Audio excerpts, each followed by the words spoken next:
Hello and welcome back, fellow CampGeeks. This is a video that actually is upon request by our watcher Derek. Derek, thanks for watching, and this is for you, buddy, because this is a bag that has changed a lot since I purchased it. I purchased this back in 2003, I believe. 2003, 2004. Hard to say, probably early 2004, actually. But this is a sleeping bag from Marmot. This is the Helium. It still exists. They still make it. They just have updated it probably quite a bit since then, since this was actually done. This is my main sleeping bag. This is the sleeping bag I absolutely love. Now, of course, I'll eventually replace it with probably a better and a lighter bag. But this bag is quite fantastic. And that's the reason I continue to use it to this day, because it's very, very lightweight and very, very packable. This is obviously in its storage sack, which is uncompressed, so it actually can breathe and doesn't get too compressed or ruin the down at all. So it is a powerful down.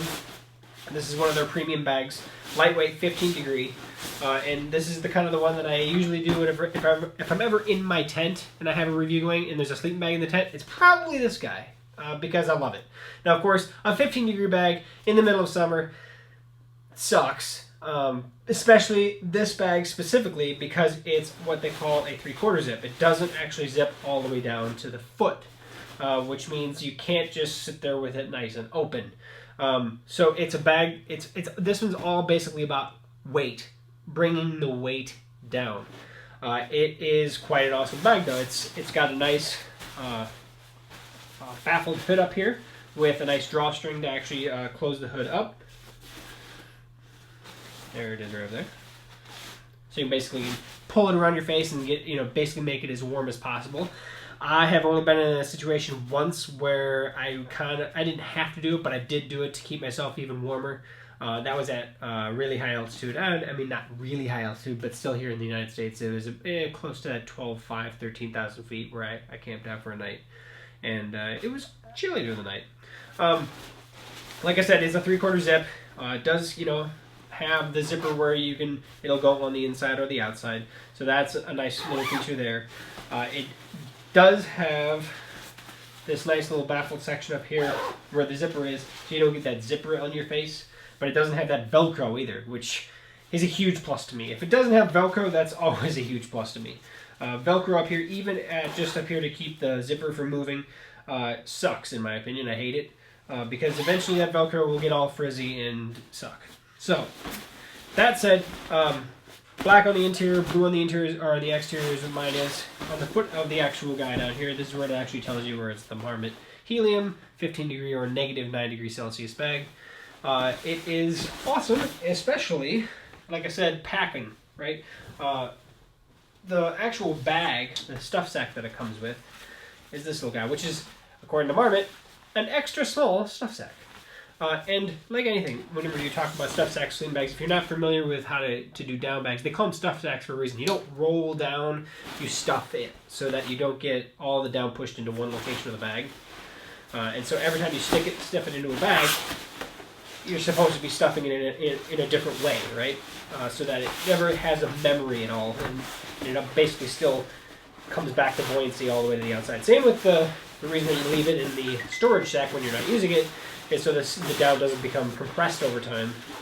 So whenever you're not in a compression bag like this, or in a in a stuffed bag like this one is, you're gonna want to make sure that you don't ever store it compressed like this. So like whenever I'm done, whenever I get to my campsite, I immediately take it out of this bag. It does have the little cover here to keep little guys out of there. I like to keep my bags as clean as humanly possible, so anything that I can to keep it lasting longer is always a plus to me. And that's it. So that is that big old piece of down in fabric, all compressed into one. Now you could even compress this further if you actually had straps.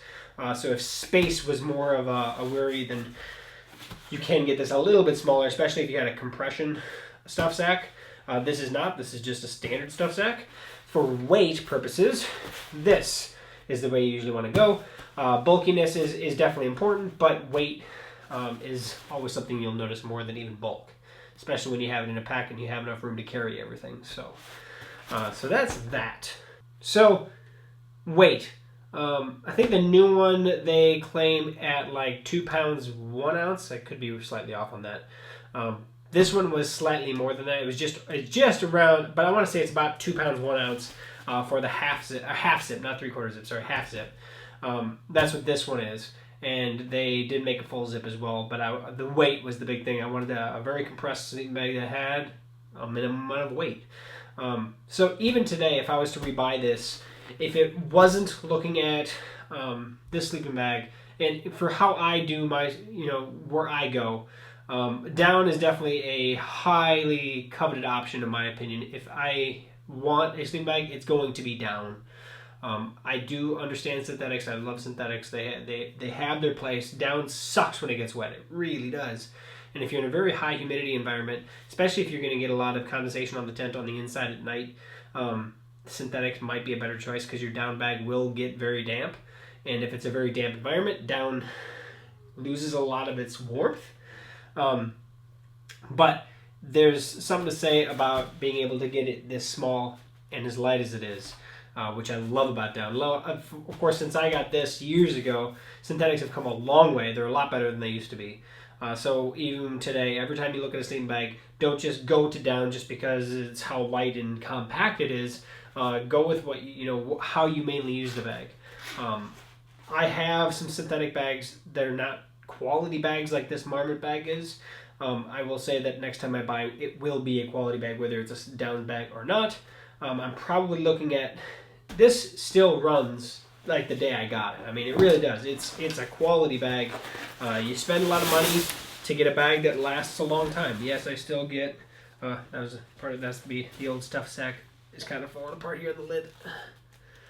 Kind of that waterproofness to it. But anyway, when you buy a quality bag, if you treat it well, I have washed this I think once. I washed it properly, dried it properly, store it properly. Yes, I haven't washed it for a little while, so there is some coloration from probably just my skin, right, from overnights and stuff like that. But if you maintain your bag properly, it's going to last a long time. Now, I haven't used this bag probably in a year or so now. Right now, I'm going to be using it here shortly on a several-day excursion again.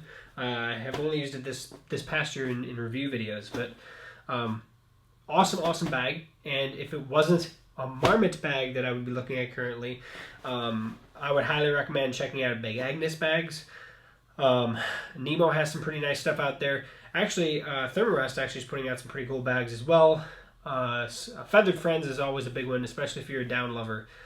Something to always look at there. And there are some other companies out there that I'm definitely just not mentioning. Mountain Hardwear is always one, you can always look at all the big brands that you're familiar with. They always have something. Marmot's obviously a big brand as well. But their premium bags are usually are good across the board. And you kind of look at which one's going to fit you the best. But this specific bag I love. If I were to do it again, I probably would still go this way. But probably the one thing that is the most annoyance is if I'm in a warmer environment where a 15-degree bag doesn't work very well and I want a 30-degree bag, which I don't really have yet. Probably my next purchase is going to be a 30-degree bag. Half zip sucks in warmer weather. If you're in that colder weather, half zip is awesome because this whole toe section stays constant. So kind of like I said, pinpoint how you're using the bag, and that's how you find out where you're. And that, I know that's a little bit of a tangent, but I was asked to do a review on this sleeping bag, and although you can't buy this one currently, it's buy it used, I guess, in its current formation, which you can get. The Marmot Helium is a solid bag. It's a very nice bag. I love it. It's a very comfortable bag, and it lasted me still, 13 years, 14 years, and it's still going. It's not dead yet. It's going to last me, I think, a long time. And obviously when it starts breaking down a little more, then I'll definitely replace this one. But my next one I think is going to be a 30-degree bag because I'm doing more during the summer months, less during the... I have my spring and fall bag, I guess. So that said, if you have any questions for me on anything else, post that below. Thanks again for Derek to send me out to show you guys this one. Hopefully that meets your requirements that you were asking about. But that said, we'll catch you on the next video, which I have a whole bunch coming. So as always, you know what? I'll actually put a link in the top of the description for where you can look at and purchase this bag, the newer version of it as well. And if you have any other questions, let me know. Otherwise, check us over at CampGeeks.com. That's where we'll have more of a write-up. I may not do a write-up on this specific one, but I will have a link at least to it in some way. But that said, Camp Geeks on all social media, and we're expanding into Instagram, things like that as I go. So thanks again for watching. Thanks again for being awesome. Thanks again for sharing this video so more and more people come in and subscribe. But if you haven't hit that subscribe button, please do, because that's how you support the channel and I get more awesome stuff in here. So thanks again for watching, guys, and we'll catch you on the next video.